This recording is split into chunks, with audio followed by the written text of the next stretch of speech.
ನಿತ್ಯದಲ್ಲಿ ದೇವರ ಪೂಜೆ ಎಲ್ಲ ಆದಮೇಲೆ ತನ್ನ ತಲೆಯನ್ನೇ ಕತ್ತರಿಸಿ ದೇವರು ಕೊಡ್ತಿದ್ದಂತೆ. ನಮ್ಗೊಂದು ಡೌಟು, ಆಚಾರ್ಯ ಈ ಪುರಾಣ ಅಂದರೆ ಬರೀ ಸುಳ್ಳು ಸುಳ್ಳು, ತಲೆ ಕತ್ತರಿಸಿದ ಮೇಲೆ ಕೊಡೋದು ಹೇಗೆ ಅಂತ. ಹೇಗೆ ಗೊತ್ತಾ, ಅವನಿಗೊಂದು ಒಳ್ಳೆ ನಂಬಿಕೆ ಇತ್ತಂತೆ.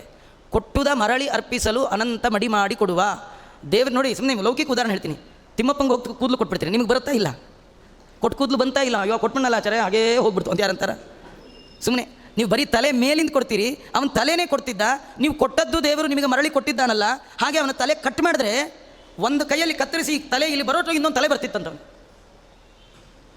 ಅವ್ನ ನಂಬಿಕೆ ಆಗಿತ್ತು, ತಲೆನೇ ದೇವ್ರು ಕೊಡ್ತಿದ್ದ. ಈ ಕಥೆ ಏನು ಗೊತ್ತಾಯಿದ್ರು ನಮಗೆ ಸಾರಾಂಶ ಏನಂದರೆ, ನಿಮಗೆ ತಲೆ ಹೋಗೋಷ್ಟು ಕೆಲಸ ಇದ್ದರೂ ದೇವ್ರನ್ನ ಬಿಡಬೇಡಿ ಅಂತ.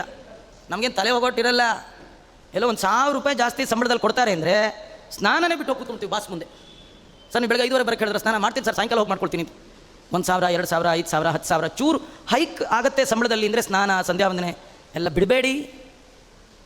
ಎಷ್ಟು ಬಂದರೂ ನಿಮ್ಮ ಹತ್ರ ಉಳಿಯೋದಲ್ಲ, ಎಷ್ಟು ಬೇಕೋ ಅಷ್ಟನ್ನು ಗಳಿಸಿ. ದುಡ್ದದ್ದೆಲ್ಲ ತಿನ್ನಲಿಕ್ಕಾಗಲ್ಲ, ಪಡೆದದ್ದು ಮಾತ್ರ ತಿನ್ನಲಿಕ್ಕಾಗುತ್ತೆ. ನೀವು ಎಷ್ಟು ದುಡಿತೀರಿ ನಿಮ್ಗೆ ತಿನ್ನೋಕ್ಕಾಗತ್ತಾ?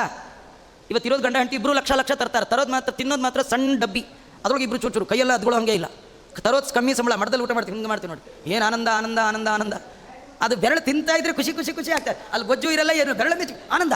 ಇವಾಗ ಅದಿಲ್ಲ ಇಲ್ಲ, ಚುಚ್ಚು ಕಚ್ಚು ಏನಿದೆ, ತರೋದು ನೋಡಿದ್ರೆ ಲಕ್ಷ. ದುಡ್ದದ್ದು ತಿನ್ನೋಕ್ಕಾಗಲ್ಲ, ದೇವರು ನಮ್ಮ ಪಡೆದದ್ದು ಮಾತ್ರ ತಿನ್ಲಿಕ್ಕೆ ಸಾಧ್ಯ.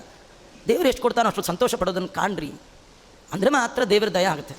ದೇವ್ರು ಕೊಟ್ಟದ್ರಲ್ಲಿ ನೀವು ಸಂತೋಷ ಪಟ್ಟರೆ ದೇವ್ರಿಗೆ ಸಂತೋಷ ಅಂತೂ. ನಾ ಕೊಟ್ಟದ್ರಲ್ಲಿ ಸಂತೋಷ ಪಡ್ತಾ ಇದ್ದಾನೆ. ನೀವು ಅವ್ನು ಕೊಟ್ಟದ್ದಕ್ಕಿಂತ ಎಕ್ಸ್ಟ್ರಾ ಕೇಳಲಿಕ್ಕೆ ಹೋದ್ರೆ ಅವ್ನು ತುಂಬ ಸಿಟ್ಟವನಿಗೆ. ನಾವು ಎಕ್ಸ್ಟ್ರಾ ಜನವೇ, ನಮ್ಗೆ ಕೊಟ್ಟದ್ದು ಸಾಲ್ತಾ ಇಲ್ಲ. ಅಷ್ಟು ಬಂದರೂ ಮತ್ತಷ್ಟರ ಆಸೆ. ಕಷ್ಟ ಎಲ್ಲಿ ಬರುತ್ತೋ ಅಂತ ಕಷ್ಟ ಬೇಡೆಂಬ ಆಸೆ. ಆಚಾರ ಇವಾಗ ದುಡಿಬೇಕು, ಮುಂದೆ ಏನೋ ಏನು ಕಥೆಯೋ ಅಂದರೆ ಏನೋ ಕಷ್ಟ ಬರುತ್ತೆ ಅಂತನಾ, ಬರಲಿ, ನಾವು ಕಷ್ಟ ಬೇಡೆಂಬ ಆಸೆ. ಇವನು ಎಂಥವನು ಅಂದರೆ ದೇವರಿಗೆ ನಿತ್ಯ ತನ್ನ ತಲೆಯನ್ನೇ ಅರ್ಪಣೆ ಮಾಡ್ತಿದ್ನಂತ. ನೋಡಿ, ತಲೆ ಅರ್ಪಣೆ ಮಾಡಿದವನ್ನೇ ದೇವರು ಹಲೋ ಅನ್ನಲಿಲ್ಲ ಅಂದಮೇಲೆ ನಾವು ಬರೀ ತೆಂಗಿನಕಾಯಿ ಅರ್ಪಣೆ ಮಾಡೋರನ್ನ ಹಲೋ ಅಂದ್ಬಿಡ್ಬೇಕಾ?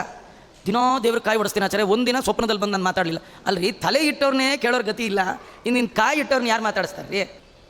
ನಾವೆಲ್ಲ ನಮ್ಮ ಸರ್ವೀಸಲ್ಲಿ ಒಂದು 10 ವರ್ಷ ಮಾಡಿದರೆ ಹೆಚ್ಚಷ್ಟೇ.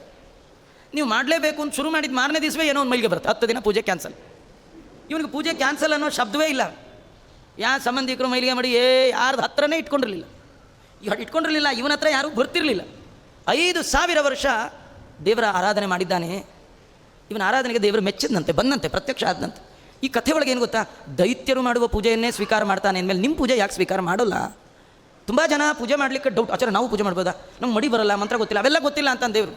ನಿನಗೆ ಕಣ್ಣು ಕೊಟ್ಟಿದ್ದೀನಲ್ಲ, ನನ್ನ ನೋಡು, ಅದೇ ಪೂಜೆ. ನಿನಗೆ ಕೈ ಕೊಟ್ಟಿದ್ದೀನಲ್ಲ, ನನ್ನ ಕೈ ಮುಗಿ ಜನರ ಅಂತರ್ಯಾಮಿಯಾದ ಜನರ ಸೇವೆ ಮಾಡು, ಜನಾರ್ದನನ ಸೇವೆ ಮಾಡು, ಕೈಲಾದ ಮಾಡಪ್ಪ, ಹೆಚ್ಚು ಮಾಡೋಕೆ ನಿನ್ನ ಕೈಲಿ ಏನಾಗುತ್ತೋ ಅಷ್ಟು ಮಾಡು, ಅದೇ ನನ್ನ ಆರಾಧನೆ. ಭಗವಂತನ ಪೂಜೆ ಬಿಡಲೇಬಾರ್ದು, ಮಾಡಬೇಕು.